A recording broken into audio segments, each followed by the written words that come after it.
अस्सलाम वालेकुम, क्या हाल चाल है, कैसे हैं आप और क्या हो रहा है? आज बताएंगे पैसे कैसे निकालते हैं बैंक से। ATM मशीन होती है, इसमें आप पिन कोड डालते हैं और आपको बताता है इंतज़ार करें। जैसे आप इंतज़ार करते हैं इसमें आप जो पिन कोड आप बता देते हैं, तो हम आपका पिन कोड डालेंगे,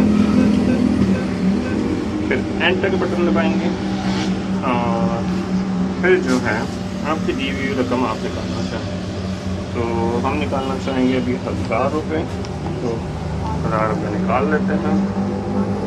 रसीद निकालनी है, मैंने निकालनी है, रसीद निकालें और एक कार्ड निकलेगा और फिर यहाँ से पैसे निकलेंगे। और पैसे कैसे कमाएंगे आप मुझसे पूछ सकते हैं, कमेंट करें सेक्शन में और बिल्कुल पूछ सकते हैं।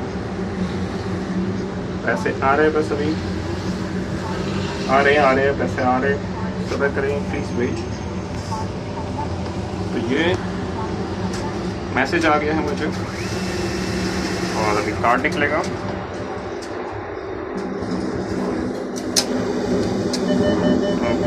कार्ड आप रख लेंगे और अब पैसे निकलेंगे।